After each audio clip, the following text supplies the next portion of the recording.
Welcome to the deep dive. Today, we're really getting into something critical, the future of the European automotive industry. It's facing, well, let's call it an existential challenge. Absolutely. And we're talking about a huge part of the economy here. It's what, 7% of EU GDP? Exactly. And employ something like 13.8 million people. So the stakes are incredibly high. They are. And this deep dive, it's pulling from a major study that doesn't just identify the crisis, but lays out a pretty radical action plan. They're basically saying transform or disappear. Right. And the risk, if things don't change, you mentioned a number. Yeah, the potential hit to GDP is estimated at around 440 billion by 2035. If Europe falls behind, it's massive. So that's our focus today. We want to unpack the core of this plan, which they've given the acronym ERA. ERA. It stands for Successful Economics, Building Resilience, and Achieving Abatement of CO2, basically. Successful decarbonization. Economics, resilience, abatement, ERA. Got it. And the underlying message is stark. Slow, incremental changes. That's just not going to cut it anymore. We're talking about a fundamental overhaul. Okay, let's dive into the why. What's the current competitive situation look like? What are these huge headwinds the industry is facing? Well, it's a perfect storm, really. You've got technological disruption, geopolitical shifts, and economic pressures all hitting at once. And the most obvious sign is market share, right? Definitely. Since 2017, the established European players, they've lost about 1/5 of their global market share. Gone. 1/5 in, 6 or 7 years? That's huge. And meanwhile, These newer, often digitally native competitors, mainly from Asia, have doubled their share. doubled. Okay, and the really shocking stat I saw in the prep for this, the speed and cost difference. Yes, that's the killer figure. These new entrants, they're developing vehicles up to twice as fast Twice the speed, and at half the cost compared to the traditional European automaker. half the cost. How is that even possible? I mean, are corners being cut, or is it purely about process and tech? The study suggests it's primarily process, efficiency, and technology. It's how they build them. And then you add the basic cost disadvantage in Europe. Like energy costs. Exactly. European energy costs are on average double what competitors pay in the US and China. That hits everything. Every factory, every supplier. Wow. Okay. And then there's the value chain issue. This feels like the core of the threat to jobs, not just profits. This is absolutely critical. Think about it. With a traditional internal combustion engine car, maybe 85 to 90% of its value stays in Europe. Skills, manufacturing, R&D. Right. Local jobs, local suppliers. But if Europe increasingly imports battery electric vehicles, that value capture just collapses down to maybe 15 to 20%. So 80% of the value potentially just vanishes from the European economy for every imported EV. Pretty much. That's the potential hollowing out we're talking about. Millions of skilled manufacturing jobs at risk. Which logically leads us straight to pillar one of this ERA plan, transforming the companies themselves. They have to change from within. Correct. This is about radical internal surgery. To even compete, they need to slash costs by 20 to 50%. 20 to 50%. Yes.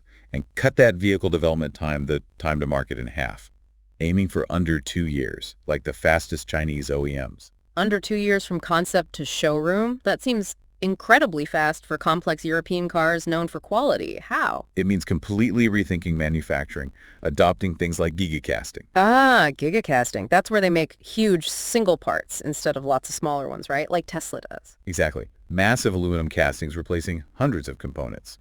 Simplifies assembly, cuts costs, reduces weight, and things like cell-to-body integration, building battery cells directly into the car's structure. Okay, so fundamental hardware changes. What about the process, the engineering? Move away from the old, slow, sequential way of doing things. Embrace agile, asynchronous development. Think software development models applied to cars. And AI, you mentioned that AI plays a role. A massive role. The study estimates AI deployed across the board, design, engineering, manufacturing, supply chain could unlock over $100 billion in annual value by 2030. $100 billion annually just from AI efficiencies. That's the potential. It stops being a buzzword and becomes, well, essential. Okay, so faster, cheaper, smarter manufacturing. This also means rethinking global strategy, doesn't it? The report says the one-size-fits-all global car platform is dead. Yeah, pretty much. Because markets are diverging too quickly. They call it regional globalization. What works in China doesn't necessarily work in Europe or the US anymore. Can you give an example? Sure. Look at vehicle types. In China, almost half, 49% of new sales are NEVs, new energy vehicles. That includes pure EVs, but also advanced long-range hybrids. Okay, nearly half. And Europe? Europe's combined BEV and plug-in hybrid share is only around 21%. Much lower appetite for full electric right now. And tech features, like driver assistance. Huge difference. In China, over 75% of buyers want L2 plus ADS sophisticated automated driving features. 75%. And Europe. Here, it's only about 40%. That lack of consumer demand here could make European companies complacent about ADS, but it's a critical global tech race. So design cars for Europe, not just adapt a global model. Okay, that leads us to Pillar 2, future-proofing the value chain. This is the R and ERA resilience. Batteries seem like the big one here. Oh, absolutely. The battery supply chain is Europe's Achilles heel right now. There's a huge gap between projected demand and current capacity.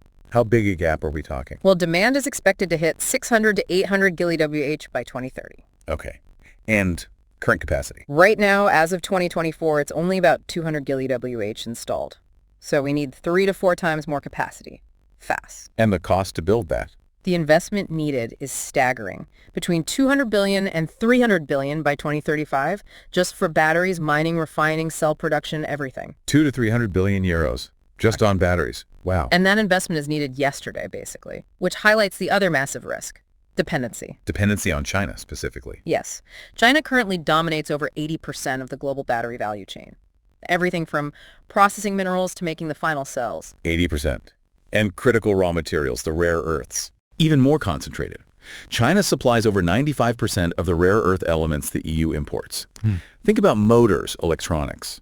If that supply gets disrupted. The entire European EV production line grinds to a halt. Exactly. It's a massive geopolitical vulnerability. So beyond batteries and raw materials, the report highlights other critical technologies Europe needs to master. You picked out 4 key ones. Right. First, software-defined vehicles, SDVs. Yeah. This is fundamental. The car is becoming a computer on wheels. And Europe is behind here. Significantly.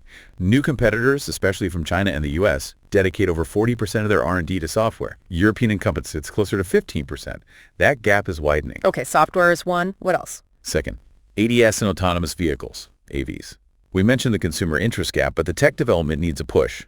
The report suggests collaboration shared open source platforms to lower the R&D cost for everyone, and public money for testing zones. Collaboration, not just competition. Makes sense. Third, Semiconductors. Chips. Cars need more and more advanced chips. Demand in Europe is set to jump 25% by 2030. but we don't make enough of them here. Nope. Europe only has about 10% of the global manufacturing capacity for the most advanced chips. We need more local production, like the EU Chips Act aims for, but it needs to accelerate. Okay. And the fourth critical area. E-powertrains. The actual electric motors and drive systems. Right now it's too fragmented. Every manufacturer does their own thing, which makes it expensive and often unprofitable. So standardization is needed. Yes, common platforms, shared standards to get scale and bring costs down. It's essential for making EVs affordable. But amidst all this future tech, we can't just switch off the old tech overnight, right? The combustion engine business. Absolutely not. And the report stresses this.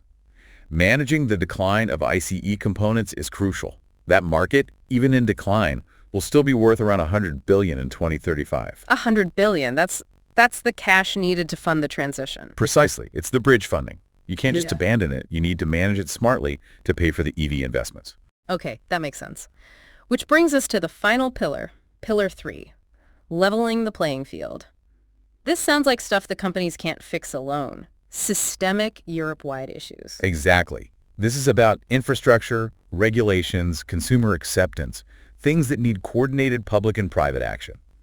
The big one is charging infrastructure. Right. You can't sell EVs if people can't charge them easily. The investment number here was... Also huge, an estimated $350 billion needed by 2035. $350 billion. Why so much? And why public support? Won't companies just build chargers where there's demand? Well, yes, but the network needs to be built ahead of mass demand to convince people to switch, especially in rural areas or less populated regions. Ah, the chicken and egg problem. Exactly. Building ahead means low usage initially, so it's not profitable for private companies alone, especially across borders.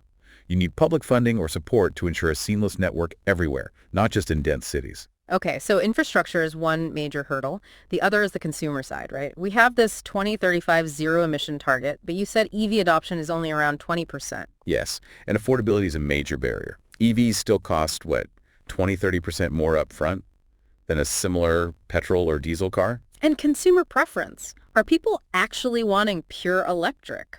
The data suggests, not overwhelmingly yet, only about 20% of European consumers are actively considering a pure BEV for their next car. 20%. What about the rest? About 40% are leaning towards hybrids, and another 40% are still considering traditional ICE vehicles. So there's a big gap between the 2035 policy goal and where consumers actually are today. How does the plan suggest bridging that? Just force it? No, it suggests a more pragmatic approach, actually. Looking at technologies like advanced plug-in hybrids, PHEVs, or range-extended EVs, REEVs, kind of popular in China. Hybrids as a stepping stone. Exactly. They offer decent electric range for daily driving, cutting emissions significantly, but eliminate range anxiety for longer trips. Yeah. And crucially, they use much smaller batteries. Ah, so they also ease the pressure on that strained battery supply chain we talked about. Precisely.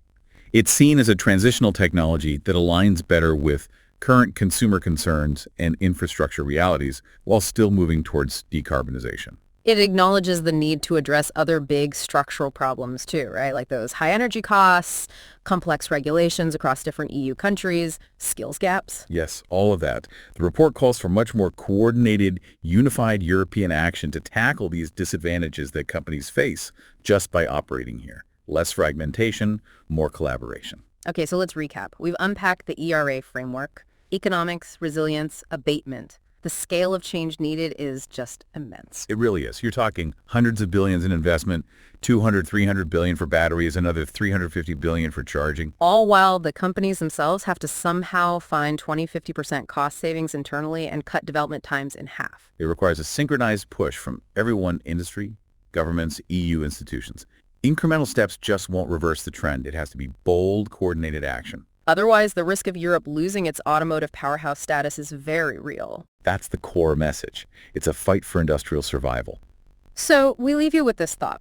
You've heard the stark numbers. New players building cars twice as fast, half the cost. If Europe does manage this massive transformation outlined in the ERA plan boosting resilience, matching speed and cost, will that shift towards regional globalization mean the type of cars we see dominate Europe fundamentally changes? Will practical, regionally focused tech win out? Or will the power of those established European brands, that reputation for quality and engineering, be enough to hold off the cheaper, faster competition, even if the products become more similar globally? Something to think about. Join us next time for another deep dive.